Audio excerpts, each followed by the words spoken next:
Hello दोस्तों, welcome to my YouTube channel Structimark constructions. Structimark construction में आप सबका स्वागत है। आज हम माइवन शटरिंग के बारे में बात करेंगे। कुछ कंटेंट्स हैं जैसे कि माइवन शटरिंग कंपोनेंट्स, मेथड और इंस्टॉलेशन प्रोसेस क्या है, उसके एडवांटेजेस क्या हैं और अलग टेक्निकल इन्फॉर्मेशन है। नेक्स्ट हम बताएंगे कि व्हाट इज़ माइवन शटरिंग। माइवन शटरिंग क्या होता है। माइवन शटरिंग एक एडवांस टेक्नोलॉजी कंस्ट्रक्शन का होता है जो कि एल्युमिनियम कंपोनेंट से बनता है, जिसकी बहुत ज़्यादा अच्छी ड्यूरेबिलिटी होती है, अच्छी स्ट्रेंथ होती है और अच्छे से आराम से इंस्टॉल कर सकते हैं। It is based on fast technique related to speed of construction at site. Site पे अगर कंस्ट्रक्शन की स्पीड बढ़ाना है तो ये एक फास्ट टेक्निक है। और ये 1990 में माइवन शटरिंग का स्टार्ट हुआ था, यूरोपियन कंपनी ने स्टार्ट किया था। Mivan shuttering private limited private company थी। और माइवन शटरिंग का रिप्लेसमेंट, जैसे कि कन्वेंशनल शटरिंग हम लोग यूज़ करते हैं, तो आजकल टेक्नोलॉजी माइवन शटरिंग लोग ज़्यादा यूज़ कर रहे हैं। इंडिया में भी और बाहर कंट्रीज़ में भी यूज़ हो रहा है। और माइवन शटरिंग अगर यूज़ करते हैं तो ब्लॉक्स और ब्रिक्स का यूज़ नहीं करना पड़ता है, सीधे एक बार में सारा बीम, कॉलम और स्लैब सब कुछ एक बार में पोर कर देते हैं हम लोग, जो भी ग्रेड होता है कंक्रीट का। जो क्वालिटी होती है माइवन शटरिंग की वो बहुत अच्छी आती है, फाइन आती है, बहुत स्मूथ सरफेस होता है और उस पर इंटरनल एक्सटर्नल कोई भी प्लास्टर हमें करने की ज़रूरत नहीं पड़ती है। इंडिया में कुछ बिल्डर्स हैं, बहुत सारे बिल्डर्स हैं, कंपनीज़ हैं जो स्पीडी काम को तेज़ करने के लिए 7 to 10 डेज़ में एक स्लैब पूरी करने के लिए माइवन शटरिंग यूज़ कर रहे हैं।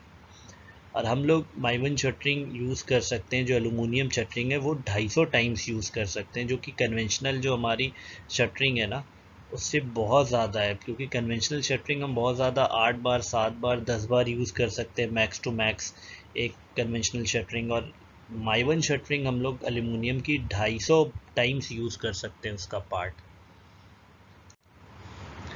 नेक्स्ट बात करेंगे तो कंपोनेंट्स माइवन शटरिंग के क्या होते हैं। वॉल कंपोनेंट्स, बीम कंपोनेंट्स की बात करेंगे तो वॉल कंपोनेंट्स में आप ये देख सकते हैं, वॉल पैनल है, रॉकर है। रॉकर ये हमारा सबसे नीचे लगता है जहाँ पे बेस होता है हमारा, जो भी स्लैब का बेस होता है इसी के ऊपर हमारे जो पैनल्स होते हैं, वॉल के पैनल्स, ये इसी पे ही खड़े होते हैं, रॉकर्स पे ही। और ये किकर होता है, ये किकर नेक्स्ट नेक्स्ट स्लैब और ये डेक स्लैब और उसके बीच में एक पार्ट होता है किकर, ये किकर लगाया जाता है।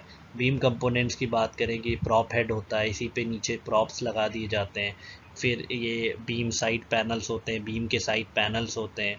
और ये सॉफिट बल्क हेड होता है, ये बीम के उस पे लगता है, जो बीम्स होती है ना इसी पे हमारी बीम की जो सरिया आती है ना वो आके रेस्ट होती है।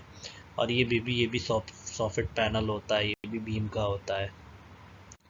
नेक्स्ट कंपोनेंट्स की बात करें तो ये डेक कंपोनेंट्स हैं, ठीक है, जो कि स्लैब के कंपोनेंट्स होते हैं। ये प्रॉप की लेंथ हो गई, डेक पैनल हो गया, ये मिड बीम पैनल्स हो गए, प्रॉप हमारा डेक प्रॉप हो गया, सॉफिट लेंथ हो गया। फिर अदर कंपोनेंट्स की बात करें तो एक्सटर्नल कॉर्नर्स हो गए, इंटरनल कॉर्नर्स हो गए।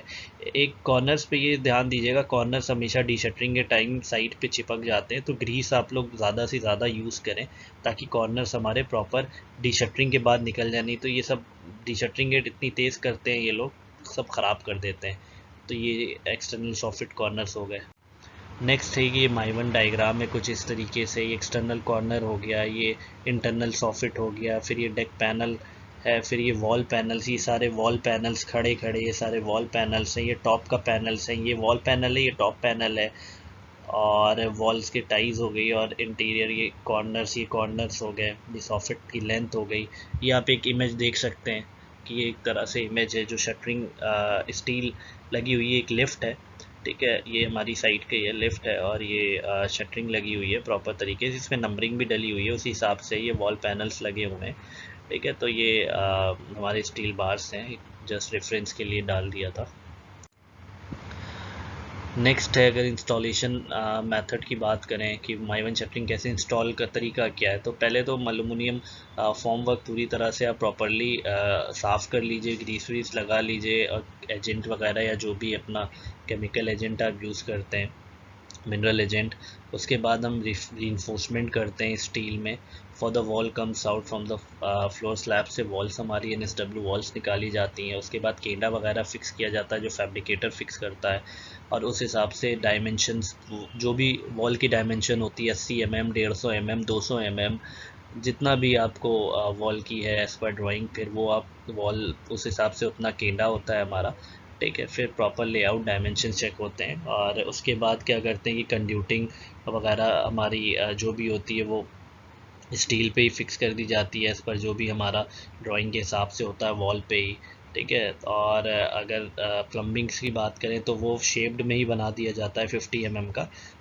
हमारा एक वो हो जाता है प्रॉपर शेपिंग, उसी में ही एलुमिनियम में ही टाई कर दिया जाता है, तो वो बाद में हमें झिर्री वगैरह नहीं काटनी पड़ती है। तो प्लम्बिंग के पाइप्स किचन और टॉयलेट्स के डायरेक्ट हम लोग क्लिप लगा के इंसर्ट कर सकते हैं, तो हमें बाद में झिर्री विरी काट के, जैसे ब्रिक वर्क्स में काटते हैं बाद में पूरी कटिंग करनी पड़ती है, उसमें भी टाइम वेस्ट होता है, वो हमें नहीं करना पड़ता है। फिर उसके बाद हम लोग क्या करते हैं कि वॉल शटरिंग लगाते हैं, जो भी नंबरिंग होती है, कोड्स होती है, जो भी हमारे रूम्स वाइज दिए होते हैं, पिन और एजेस वेजेस का यूज़ करते हैं जिससे होता है। उसके बाद हम लोग बात करें तो जब वॉल शटरिंग फिक्स हो जाती है फिर हम लोग डेक का रूम वाइज करते हैं, फिर उसके बाद प्लम लाइन अलाइनमेंट्स ये सब चेक करते हैं। Then after that we will do the level work of slab, level वगैरह चेक करते हैं, फिर लेवलिंग वगैरह करते हैं। फिर उसके बाद बीम्स की स्टील रीइंफोर्समेंट करते हैं। ठीक है, और ये सारे लेवल्स वगैरह भी हम ट्रैक कर सकते हैं लेवल शीट से। और जब बीम डाउन कर देते हैं उसके बाद हम लोग स्लैब बॉटम और टॉप की सरिया उस पर करते हैं एज़ पर ड्राइंग। फिर उसके बाद नॉन स्ट्रक्चर वॉल की भी हाफ हमारा हम लोग करते हैं। उसके बाद फिर नेक्स्ट स्टील साइकिल हम नेक्स्ट उस पर करते हैं जब एक बार। उसके बाद क्या करते हैं कि हम लोग कंड्यूटिंग वगैरह स्लैब पे कर देते हैं, प्लम्बिंग वर्क वगैरह जो भी होता है सारा प्रोसेस कंप्लीट करते हैं। फिर उसके बाद हम लोग कंक्रीट वगैरह पोर करते हैं, जो भी M45, M60, M50 जो भी है आपका as per drawing as per design आपको वो करना है। फिर हम सेम प्रोसेस नेक्स्ट लेवल के लिए, नेक्स्ट स्लैब के लिए करते हैं, और जो भी प्रोसेस है वो 5 to 7 डेज़ में कंप्लीट हो जाता है। डिपेंड करता है कि हमारे पास शटरिंग और स्टील के कॉन्ट्रैक्टर के पास मैन पावर कितनी है। जितनी मैन पावर ज़्यादा होगी उतनी स्पीड से काम होगा। फिर अगर एडवांटेजेस की बात करें तो फास्ट कंस्ट्रक्शन की बात एडवांटेजेस करें तो फास्ट कंस्ट्रक्शन होता है, सुपीरियर अच्छी क्वालिटी देता है, गुड और smooth finishes internal external both, easily आराम से मेंटेन किया जा सकता है। एलुमिनियम शटरिंग पैनल्स 250 बार यूज़ कर सकते हैं। टोटल सिस्टम पूरा का पूरा कंक्रीट स्ट्रक्चर पे डिपेंड है, पूरा एक बार में हो जाता है। ठीक है, उसमें बाद में कुछ नहीं करना पड़ता है। इजी कस्टमाइज़ भी कर सकते हैं, थोड़ा सा वो होता है लेकिन एक बार कस्टमाइज़ कर दिया तो चीज़ें कर सकते हैं। और नंबर ऑफ़ स्लैब 4 से 5 हमारी आ जाती हैं एक महीने में, डिपेंड करता है मैन पावर पे। नेक्स्ट टेक्निकल इन्फॉर्मेशन बताएं तो जैसे vertical form work after 24 hours में हम लोग रिमूव कर देते हैं। ठीक है, 7 to 10 डेज़ हम लोग की साइकिल पे डिपेंड है कि स्लैब प्रॉप्स वगैरह रहने छोड़ देते हैं। और माइवन शटरिंग फास्टर शटरिंग है एज़ कम्पेयर टू ट्रेडिशनल या कन्वेंशनल शटरिंग। ठीक है, और इसमें बीम्स ब्रिक्स वगैरह भी नहीं करना पड़ता है। और एप्लीकेशन हम लोग मिनरल ऑयल का यूज़ कर लेते हैं। ठीक है, जो कि हम लोग शटरिंग में करते हैं। और एलुमिनियम शीट थिकनेस 4 mm की होती है। कंक्रीट जो डिफरेंट ग्रेड्स हैं, डिपेंड करता है ड्राइंग की स्पेसिफिकेशन रिक्वायरमेंट क्या है स्ट्रक्चर की।